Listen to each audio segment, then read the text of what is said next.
Hello everyone, I am Nikki and welcome to Nikki CS class. Nikki CS class में आपका बहुत बहुत स्वागत है।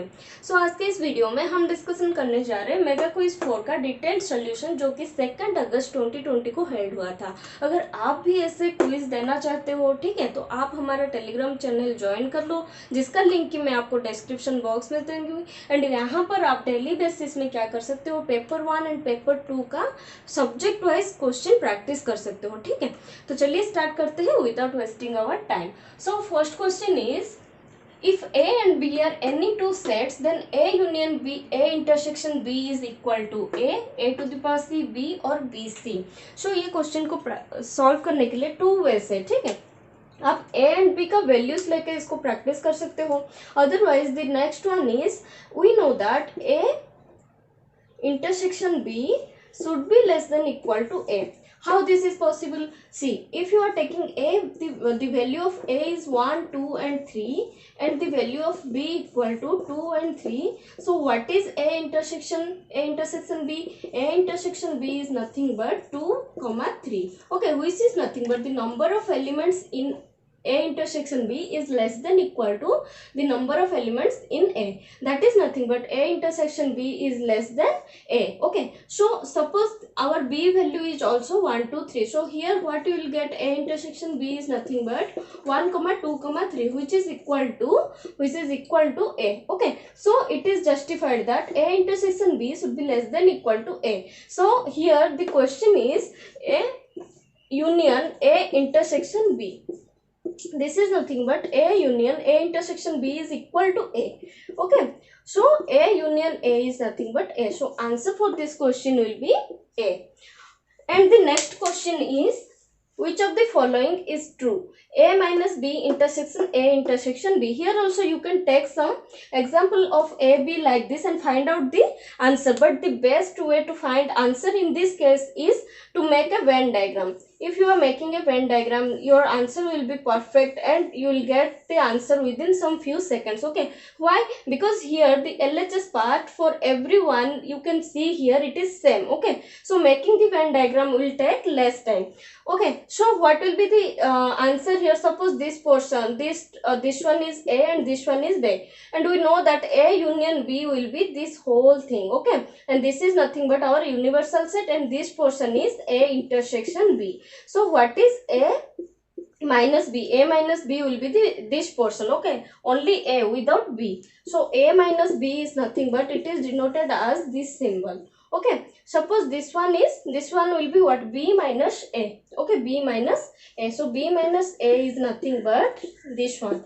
And what is A intersection B? The khali space. Okay, the empty space here, this is A intersection B. Okay, so what is in question? A minus B, this portion A minus B, and intersection is nothing but the common portion. Okay, common portion here will be nothing, because A minus B is this portion and A intersection B is this portion. You will make an intersection between two this thing, you will get 5 as the answer. So answer to this question will be option B. Okay, 7, 11, 2. Okay, and the relation is given as following. Okay, and they are asking whether the relation R is either equivalence reflexive not symmetric not transitive, or reflexive not symmetric transitive. So we have to find. Okay, so here find out whether the relation is reflexive. Yes, this relation is reflexive, because there is, if the elements are x, for x comma x we are having every pair in for this relation in this, for these elements in this relation. Okay, because we are having 7 7 here, 11 11 here, and 2 2. So this is what? This relation is reflexive.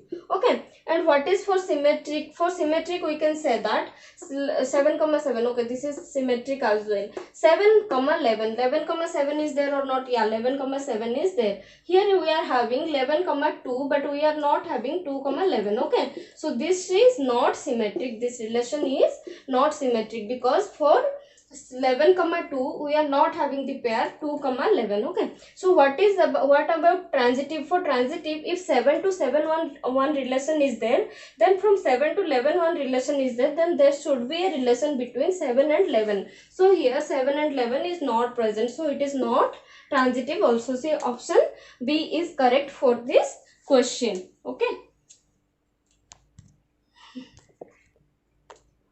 So the next question here is, which of the following state transition is possible with the given counter? Here a 2-bit counter is given and we have to find which of the following state transitions are possible for this counter. Okay, so how to do this question?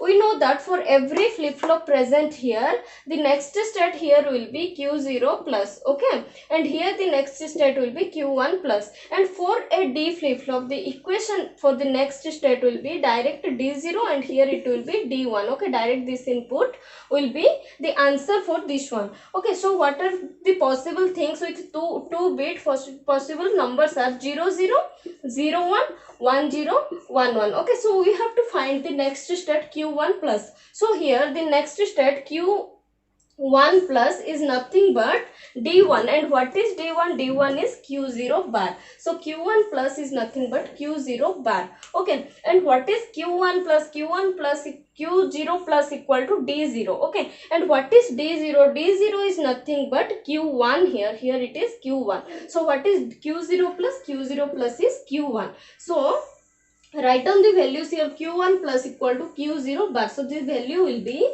1 0 1 0. Okay, and what is Q0 plus? Q0 plus is nothing but Q1. Q1 directly you can write here. Okay, and what is D1? The value of D1 will be directly Q1 plus. Okay, so what is Q1 plus? Q1 plus is 1 0 1 0, and what is D0? D0 is 0 0 1 1. Okay, so what are the states here? So the states will be from 0 0 to 1 0.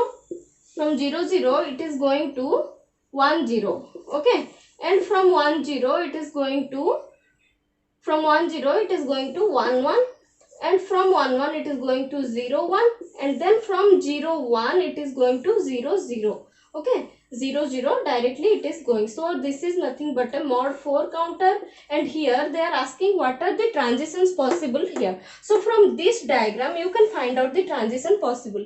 Here 0 0 nothing but 0, this is 2, this is 3, and this is 0 1 is nothing but 1. Okay, so 1 to 3 is not possible in this case. Okay, 3 to 2, 3 to 2, it is also not possible. 0 to 2, 0 to 2, yeah, it is possible. So answer is 0 to 2, and 0 to 3 if you check, 0 to 3 we can't go directly. Okay, so this is also not possible. Next question here is a boolean. First two statements are given. A boolean expression always have a unique minimal expression, and a boolean expression always have a unique irredundant expression. So here based on the K-map we are finding the minimum equation. Okay, so here if your pairing are different, then you will get different answers. Okay, it is not unique in every case. Okay, and also a boolean always have a unique irredundant expression, it is also not possible. Okay, so here the answer will be both will be false. Here the sixth question is, if plus 32 is 0 0 1 0 0 0 0 then minus 32 is, and 2's complementation method is used. Okay, so for positive number whatever the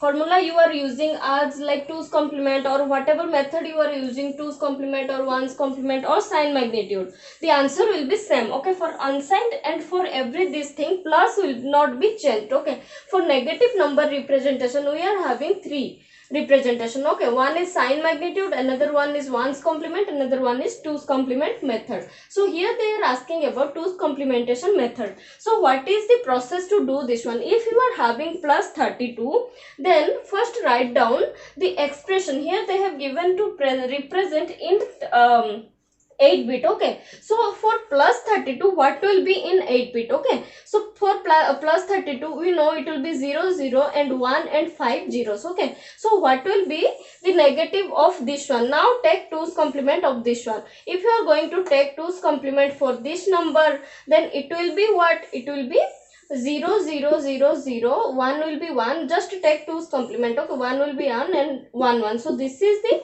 answer, which is nothing but minus 32. Okay, just to make whatever number they have given, just write down the positive one. Okay, after writing the positive value, then take just 2's complement, you will get exact correct answer for the negative number. So answer for this question will be C.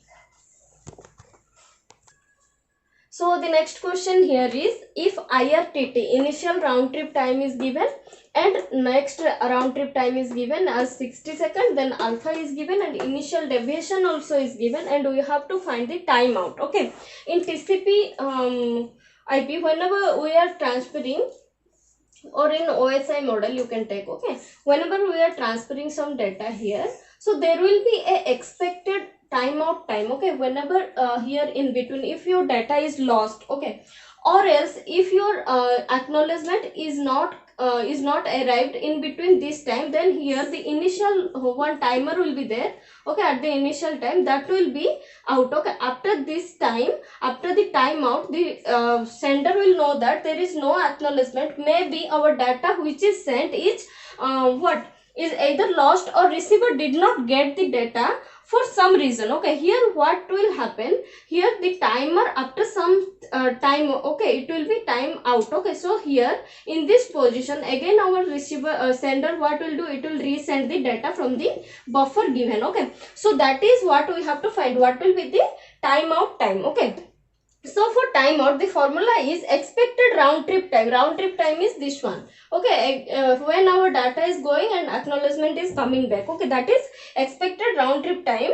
Okay, into 4 into deviation, expected deviation. Expected deviation means what, if you think your data will go with 10 seconds, okay, and you have kept a deviation of 5. Okay, so whether your data will reach within 5 or 10 minus 5 is 5, or else 10 plus 5 to 15 second में आपका data जा रहा है कि नहीं, ये सब पता चल जाएगा. ठीक है, इसीलिए हाथ में थोड़ा सा डेविएशन टाइम रहता है.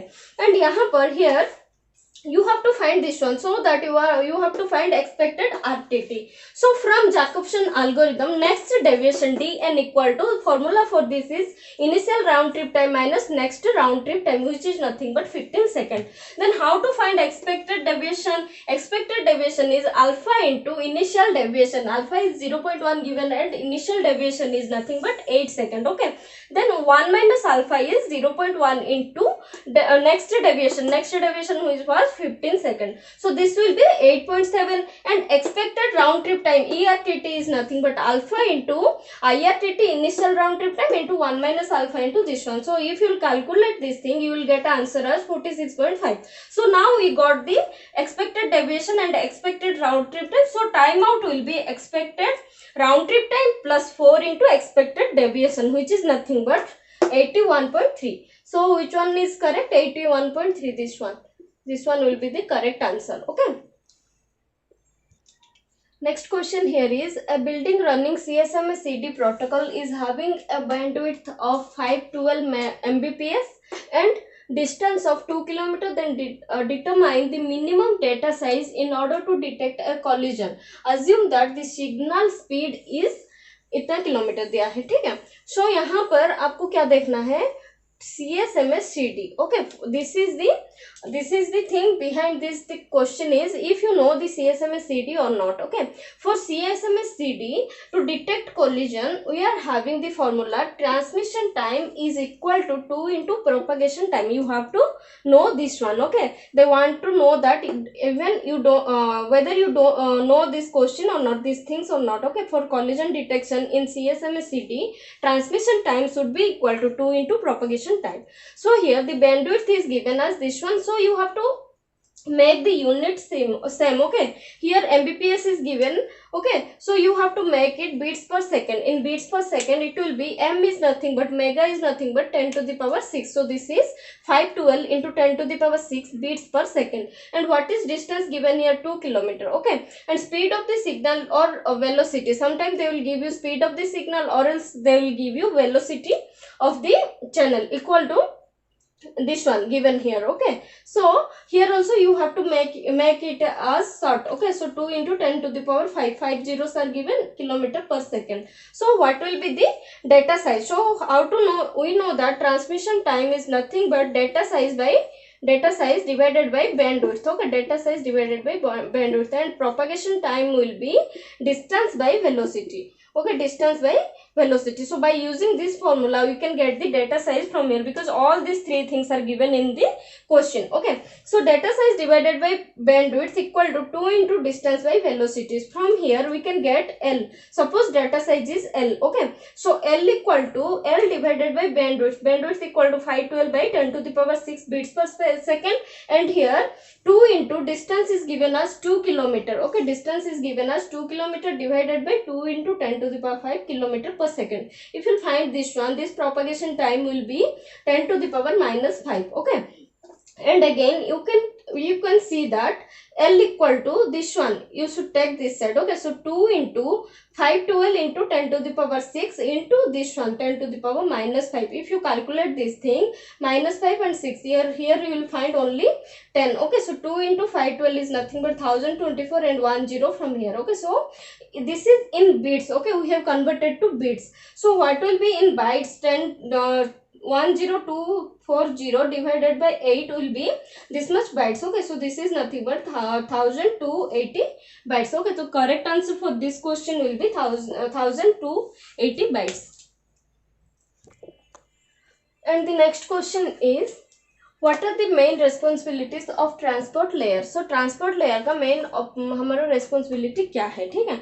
So error control, flow control, segmentation and all of the above. Here you can say that error control and flow control is nothing but these are the functionalities of data link layer. But for transportation layer also these things are working. Okay, error control and flow control are the responsibilities of transport layer also, and we know that segmentation also the working of what responsibilities of transport layer. So here the option all of the above will be the correct answer. Okay, and the next question here is, a counting semaphore was initialized to 10. एक semaphore है जो कि counting semaphore we have initialized it to 10. Okay, then 6p operation. P operation is nothing but wait operation. Okay, wait operation, and 4v signal operations are completed on this semaphore, computed on this semaphore. What is the result? यहाँ पर s का value finally क्या होगा? So whenever the p operation is happened, here what is happening? It will just make the, for one p operation it will reduce the 10 by 1. Okay, so this will be 9. For second operation it will be 8. For third p operation it will be 7, like that. So here we can say that here the semaphore is 6 time wait operation is done, so it will be 10 minus 6, which is nothing but 4. The value of semaphore will be 4 after 6p operation. Okay, whenever the operation signal is done, in that case if your semaphore value is 0, if one signal is happening it will become 1. Okay, it will be raised by 1, here it will be decreased by 1. Okay, in wait operation, in signal operation it will be raised by 1. So for increasing operation, for signal operation it will be what? 4 plus 4 will be nothing but 8. Okay, so correct answer for this question will be 8. Thank you so much guys for watching this video.